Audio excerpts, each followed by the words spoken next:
Então, vamos dar sequência, pessoal. A gente parou, então, no exercício 6, agora o exercício 7. Explique como a energia de ionização está relacionada com a carga nuclear efetiva.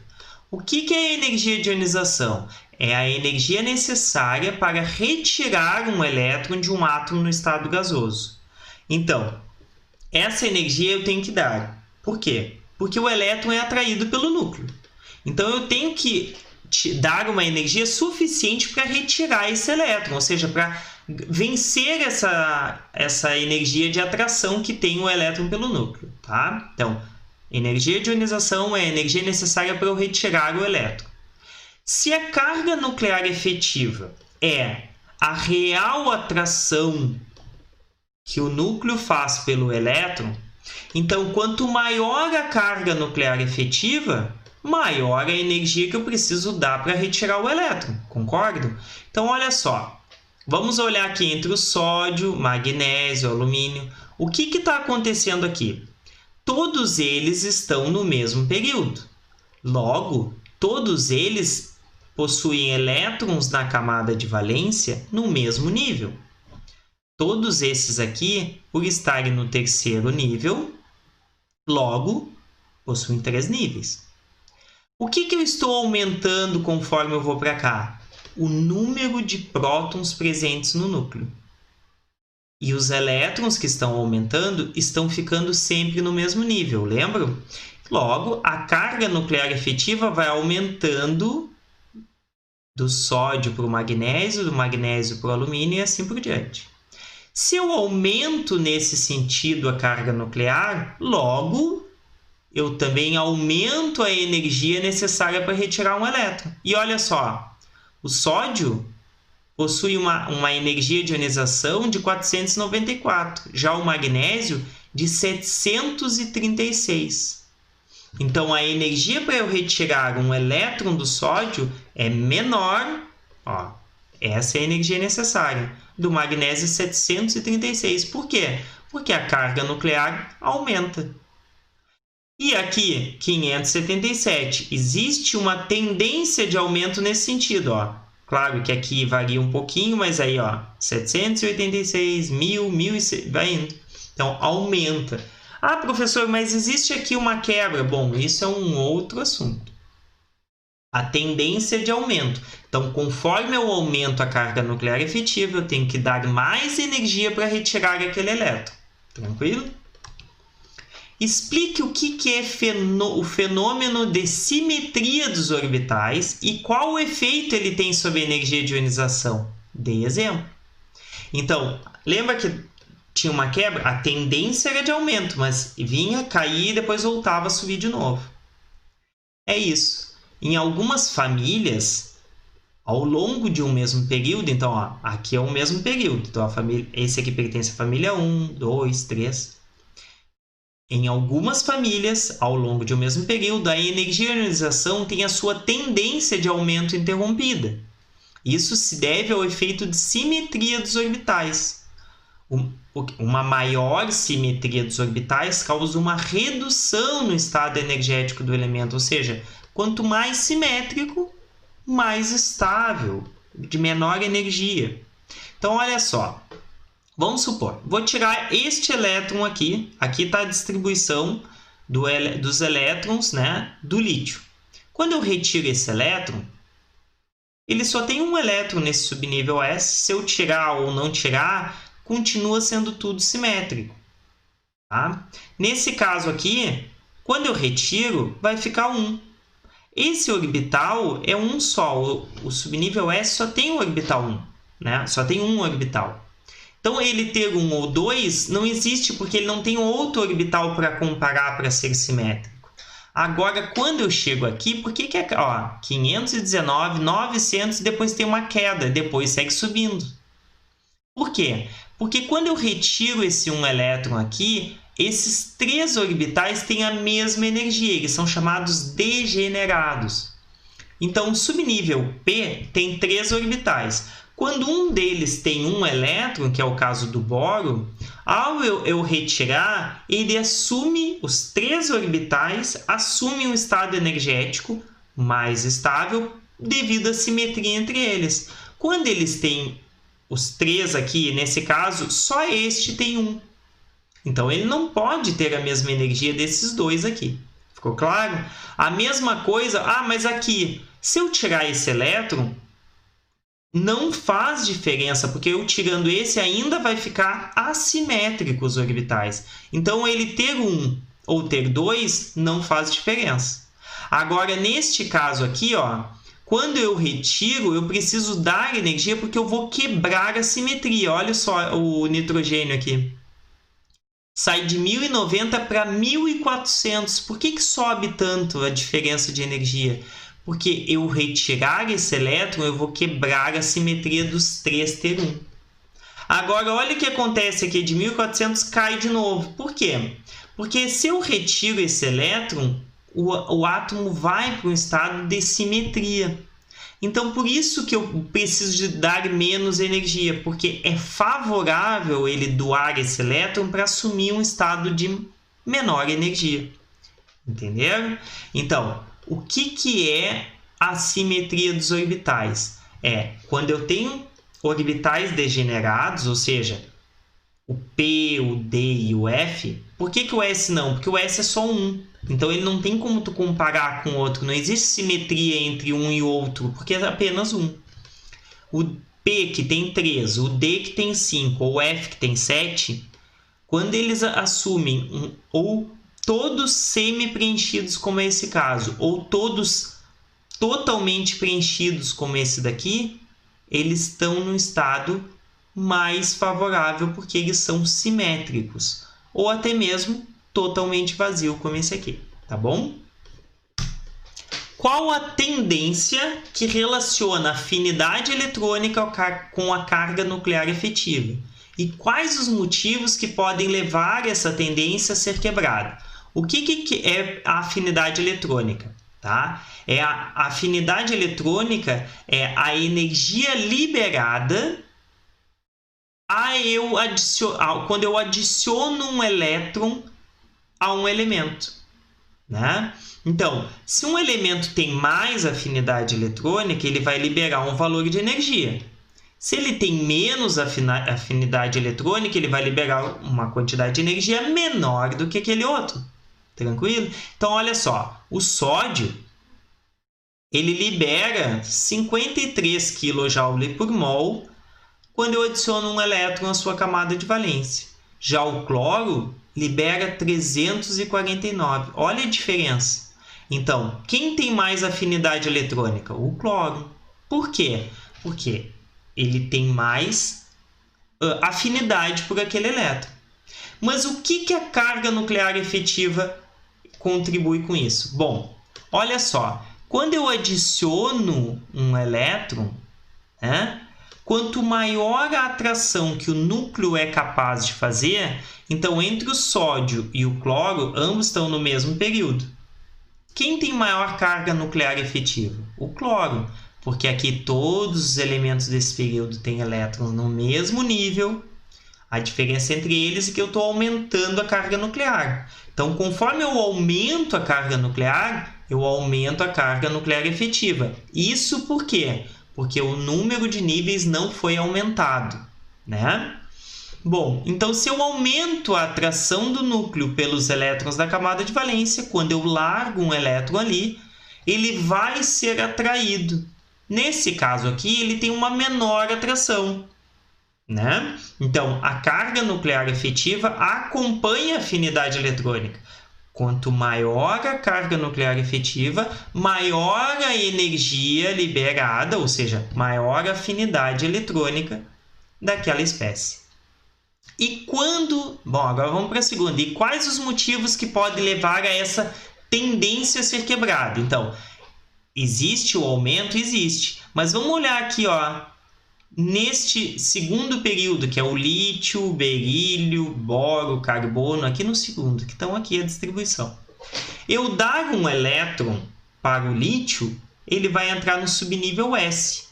Vai atingir um estado normal, porque não existe simetria no subnível S, porque tem um orbital. Agora, quando eu adiciono, né, um elétron aqui no berílio, o que vai acontecer? Eu tenho que adicionar aqui. Então, ao invés de ele liberar energia, esse processo é endotérmico, ou seja, eu tenho que dar energia. Por quê? Porque quando eu adiciono um elétron, eu vou ter que quebrar a simetria, ele vai ter que entrar aqui no subnível P. Entenderam que é o mesmo caso lá da energia de ionização? Quando eu retiro um elétron e ao eu retirar ele quebra a simetria, isso não é favorável. Agora, se eu retirar e dar simetria, ele é mais favorável. Por isso que a energia necessária é menor. Porque quando eu retiro, ele vai assumir um estado de maior simetria. Nesse caso é igual, ó, gente. Quando eu adiciono um elétron aqui, porque é afinidade eletrônica, eu vou quebrar a simetria. Por isso que esse daqui, ó, é um processo endotérmico. E aqui, bom, como ele já tem esse, se eu adicionar mais um, não vai fazer diferença. Aqui, por que olha a diferença de energia? Quando eu adicionar um terceiro, eu vou dar simetria. Então, ele libera bastante energia. Agora, olha aqui, por que o nitrogênio ele não recebe bem esse próximo elétron? Porque eu vou quebrar a simetria.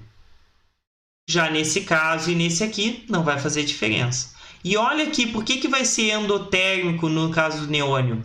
Porque aqui ele tem a camada totalmente preenchida e para eu dar mais um elétron, eu vou ter que botar esse elétron num nível de maior energia, que é o 3. Por quê? Porque o nível 2 só cabem 8 elétrons. 2 no S e 6 no P. Tranquilo? Então, qual é a tendência que relaciona a afinidade eletrônica com a carga nuclear efetiva? Conforme eu aumento a carga nuclear efetiva, aumenta a afinidade eletrônica, ou seja, aumenta a energia liberada ao eu dar esse elétron para esse átomo no estado gasoso. Qual a diferença, né? O que difere a afinidade eletrônica da eletronegatividade? Então, a afinidade eletrônica de um elemento é a energia liberada quando um elétron se liga a um átomo na fase gás. Então, é quando eu dou um elétron para aquele elemento. Já a eletronegatividade não tem nada a ver com isso. É a capacidade ou a tendência desse elemento de atrair o par de elétrons em uma ligação. Nesse caso aqui, eu estou dando para o elemento o elétron. Então, está formando um cátion, um ânion. Neste caso aqui, eu tenho uma ligação covalente e uma das espécies tem maior tendência de atrair esse par de elétrons e o outro uma menor tendência. Isso vai formar, no caso da eletronegatividade, uma carga parcialmente negativa e uma parcialmente positiva. Quando eu dou um elétron na afinidade eletrônica, eu formo um ânion, ou seja, uma carga formal, porque ele ganhou um elétron. Aqui não, é só uma aproximação da nuvem eletrônica. O primeiro elétron adicionado a um elemento neutro pode ocasionar em uma reação ser tanto endotérmica quanto exotérmica. Entretanto, a partir do segundo elétron, sempre será um processo endotérmico, ou seja, que eu tenho que dar energia. Por quê? Porque é o seguinte, quando eu dou o primeiro elétron, que é a afinidade eletrônica, eu estou dando um elétron com uma espécie neutra. Quando eu vou dar o segundo, a espécie já é carregada negativamente. Então, vai existir uma repulsão entre o elétron e aquele ânion, que já tem carga negativa. Então, é bem óbvio, né? Como a gente sabe que cargas opostas se atraem, cargas iguais se repelem, né? Então, quando eu dei um elétron, aquela espécie assumiu uma carga negativa. Quando eu aproximo o próximo elétron, ele vai se repelir. Então, eu já estou dando elétron para uma espécie negativa. A mesma coisa seria na energia de ionização, que não tem nas perguntas. Quando eu tiro o primeiro elétron, ele tem um valor. Eu tenho que dar uma determinada energia. Para retirar o segundo, sempre vai ser maior que o primeiro. Por quê? Porque eu já estou tirando elétron de uma espécie que já é deficiente de elétrons. Então, o primeiro sempre vai ter uma energia menor do que o segundo, que por sua vez é menor que a terceira. Então, a energia de ionização sempre vai ser A primeira menor que a segunda, que é menor que a terceira. E isso porque eu estou tirando uma espécie que já é deficiente de elétrons. 12.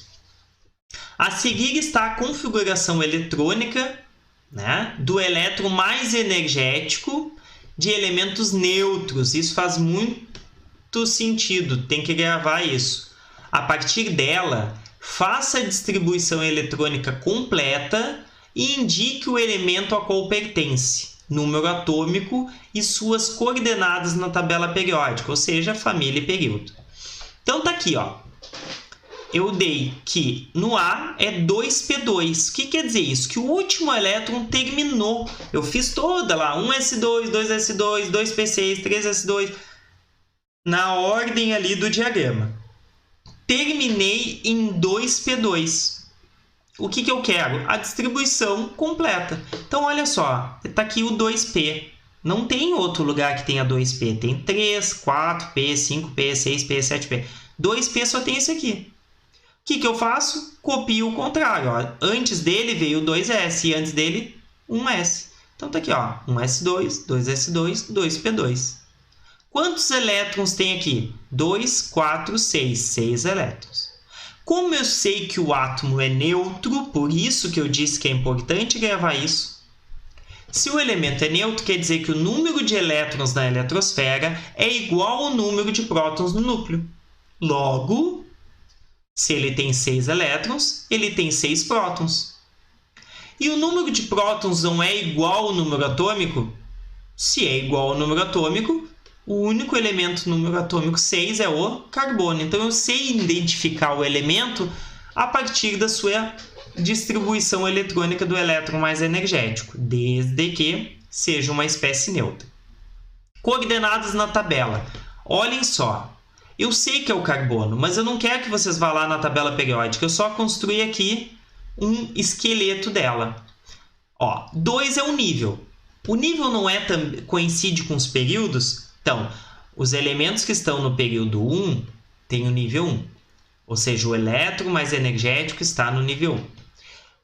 Os elementos que estão no nível 2 têm o elétron mais energético no nível 2. O 3, elétron mais energético no nível 3 e assim por diante.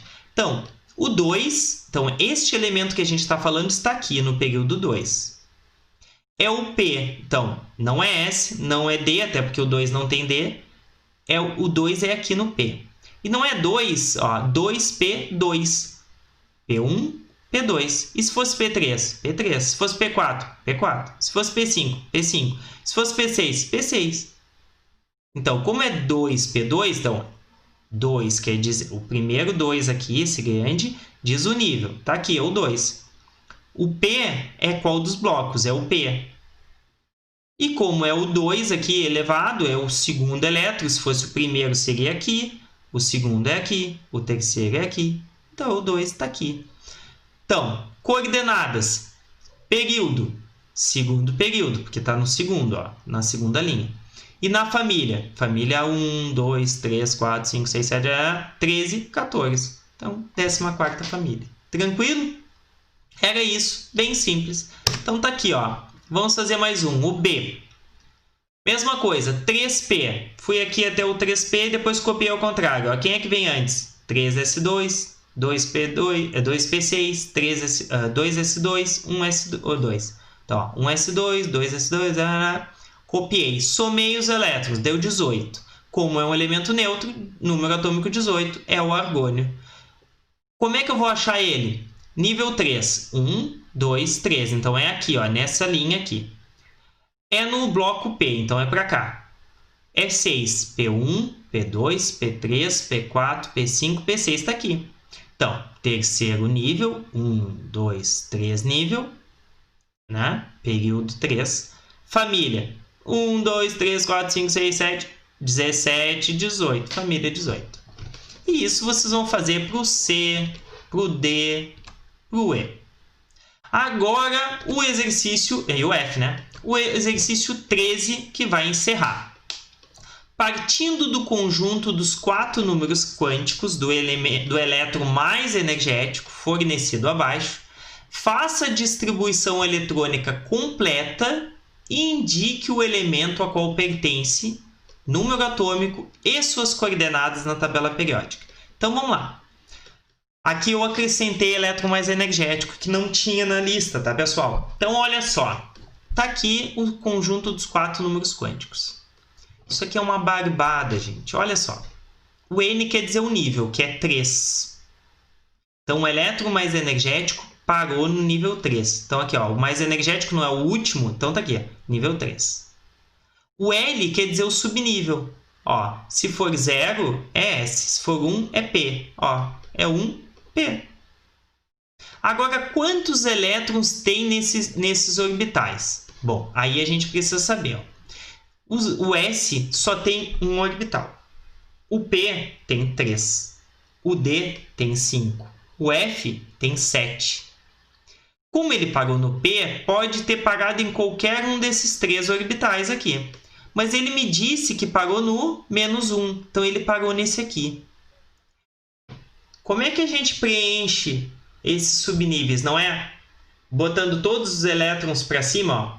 Mais um, mais um, mais um. Depois, -1, -1, -1. Sempre eu vou semi-preenchendo os orbitais até o final. Depois eu volto preenchendo os elétrons, não é? Então, ele parou no orbital -1, que é este aqui. Como é que eu vou saber se ele foi e voltou? Por causa desse aqui, ó. O primeiro elétron sempre é para cima e é +1. Então, o elétron que parou foi no +1, então só tem um elétron. Se fosse -1, ele teria +1, +1, +1 e o próximo é -1, entenderam? Então, sempre eu boto um para cima, outro para cima, outro para cima. Todos os elétrons que ficam para cima são com o número quântico spin mais meio. Se fosse para baixo, menos meio. Então, eu sempre boto o spin para cima, depois eu volto. Eu só vou poder botar o para baixo quando todos tiverem para cima preenchido. Tranquilo? Então, agora, com o 3p1, que é a configuração do elétron mais energético, o que eu vou fazer? Vou na tabela periódica, no diagrama, faço a distribuição contrária, e aí eu chego aqui, ó, 2, 4, 10, 12, 13. 13 elétrons, número atômico 13 é o alumínio, mesma coisa que eu fiz no exercício anterior. Mais um. 4. Número quântico principal 4. Tá aqui, 4. Número quântico secundário 2, ó, 0 é S, 1 é P, 2 é D. Então, aqui, 4D. Agora, o D tem 5 orbitais. Olha aqui, 5 orbitais. Como é que eu vou saber quantos elétrons tem? Primeiro, parou no +2. Tá aqui. O último elétron parou aqui. Agora, eu tenho que saber se foi para cima ou para baixo. E isso faz toda a diferença. Foi para cima. Primeiro, eu vou botando todos os elétrons para cima. Ó. Mais meio, mais meio, mais meio, mais meio, mais meio. Ele parou em mais meio. E nesse aqui, então, 1, 2, 3, 4, 5. Tá aqui, 4p5. Faço a distribuição contrária, ó. Parou aqui, né? Então, vou para cá, para cá, para cá, para cá, para cá, para cá, para cá, para cá, para cá. Conto todos, 43 elétrons. Qual é o elemento químico que tem 43? Tecnésio. Tá aqui ele, ó. 4. Só que agora a gente precisa prestar atenção uma coisa. O bloco D e o bloco F estão deslocados.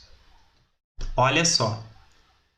Período 1, período 2, período 3, período 4. Só que aqui no bloco D eu não digo 4. Esse daqui é o 3.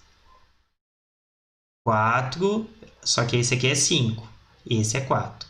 Esse aqui é 6. Esse aqui é 5. Esse aqui é 7. Só que esse aqui é 6. Eles estão deslocados como se eles estivessem para baixo. Tá? É normal isso. A tabela periódica, o bloco D, o nível está deslocado como se estivesse num nível a mais. Mas a gente precisa. Então, ó, 4D, ó, se eu fosse contar por aqui, ó, 1, 2, 3, 4 seria nesse aqui. E não é. Porque o quarto do S é o 3 do D. O 5 do S é o 4 do D. Então, 4D está aqui. Entenderam? Então, confiro nos próximos aí. A mesma coisa, ó. 4, número quântico principal, que é o nível 4. Subnível 0. Qual é o 0? É o S. Está aqui, S.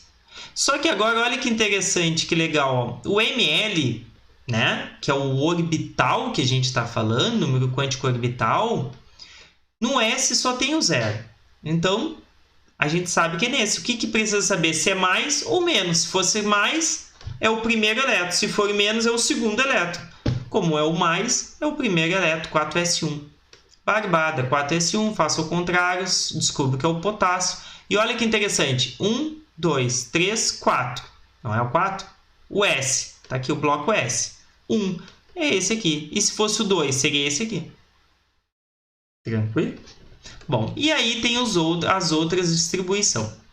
Pessoal, se vocês não entenderam, anotem as perguntas, entrem em contato e espero que tenham entendido. Se não, voltem, assistam novamente até que vocês consigam resolver. Tranquilo? Tá aí todas as respostas, né? Qualquer dúvida, entre em contato. Um forte abraço e até mais.